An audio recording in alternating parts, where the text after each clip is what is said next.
this book review of Runemarks by Joanne Harris. Our book club, Viking Booty, was reading this book in September. The theme was Norse mythology, but interpreted by English folks. And it was a young adult, but maybe even younger. It was from like 11 years old, kind of written book. So it was not our typical steamy romance this month, more fantasy and, like I said, Norse mythology.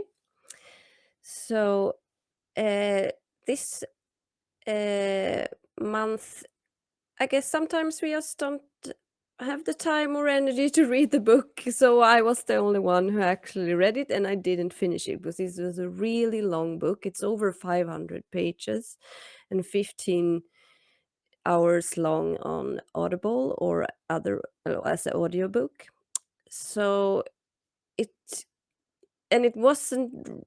I did like it at the beginning. It's kind of a good adventure, but it is too long, and it kind of lost me at the end. I have 3 hours left, and since no one else have had read it, I kind of let it go. So I just gonna give it quick review from what I gathered from the book so far.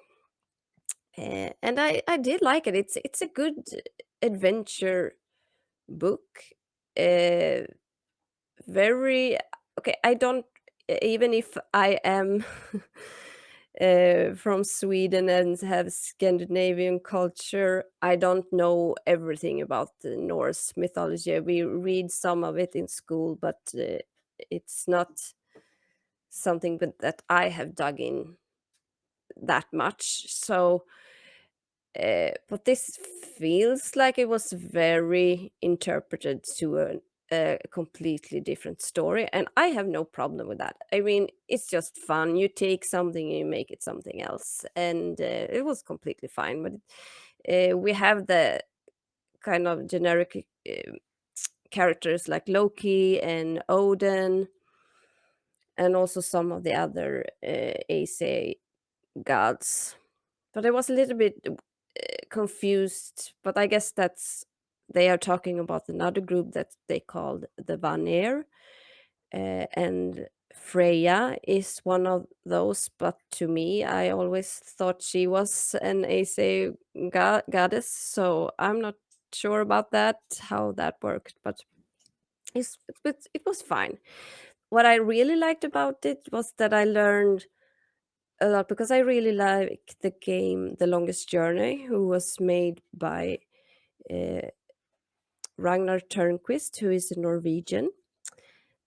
And this book was much about chaos and order, and that it's been a war. And that's Ragnarok, the war between chaos and order has won in this book. So this is a long time after Ragnarok. And I think that that was very interesting, since the game The Longest Journey is also about chaos and order, and how they divided to two worlds, and with the guardian between those worlds that kind of protect the boundaries. And the game is about how the last guardian leaves that place, but doesn't replaced by a new one, and it has different stories about why that has happened. So I kind of got a good vibe, like feeling for that game again, since I also was playing it at the time when reading this. So it's kind of get, oh, okay, I see what Ragnar had gotten this part of the story from. I didn't know that much about Norse mythology actually. So, but since he's Norwegian and this was in this book, I feel that that's probably a big part of Norse mythologies, and that part I really liked. And I did like the characters, uh, but it is about a really young girl who finds her. She has, for first she has magic, and people around her are scared of her and thinks she's disrupting order, and there are some kind of religious group that kind of feels like it could be the Catholic Church, but not really. They call it the good book. That could be the Bible, but it doesn't really say that it is the Bible. It's more like this is order, and this is the religion that has come from order. So it's like two world, and then we have the ACA. Or actually, I'm not sure about the ACA. That's something I didn't really understand, because I felt that the ACR was order also, and more that the thing that Loki come from was chaos, because they mentioned something about that in the beginning, but it wasn't really clear to me how this religion come about that wanted order and didn't want anything to do with magic. So I'm not sure about that part. So if you have read this book or know more about Norse mythology, please leave a comment. I would be glad to read it and learn more. Uh, yes, so this girl, she kind of don't feel like she belongs with her family or any other in this village she lives in.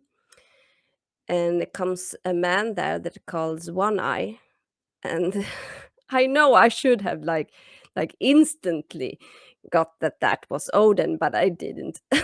Because for some reason I always feel like Odin is this old man. He isn't described as that. Is more like a vagabond kind of type. um, Think like Aragon in the Lord of the Rings, for example. So I kind of just saw that kind of man. So I didn't got that until much later.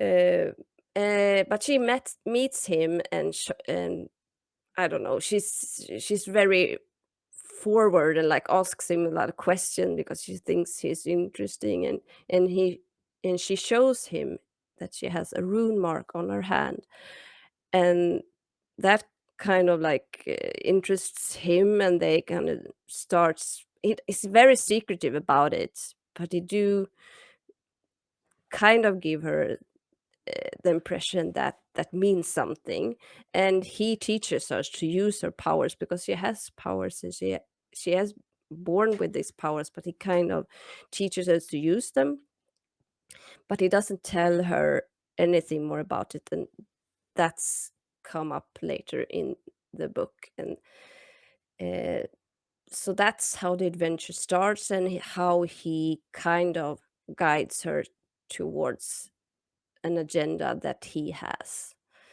and then things start to happen, and it is an interesting story. It's a good story, but it's just too long.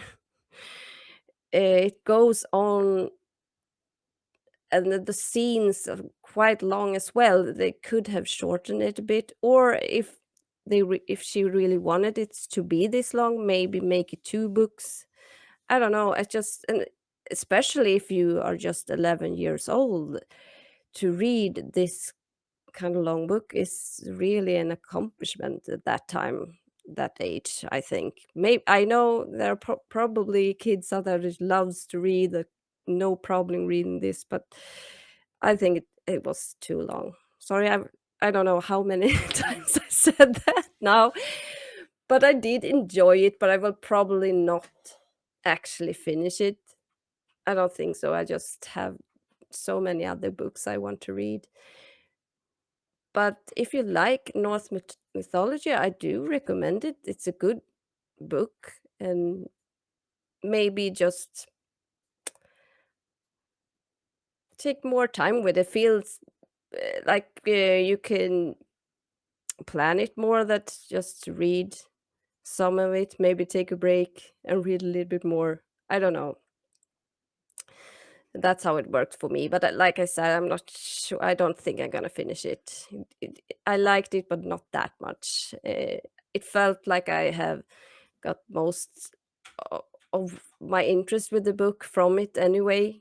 From that part where I'm not sure that I really care much what happens with with the characters in this book. But it's definitely a good story. So, yes, I think that's it for me. And if you have read this book or maybe read any other of Joanne Harris' book, please leave a comment and tell us what you think about it and her other books. We love to hear it. And so, yes, have a good one. Bye.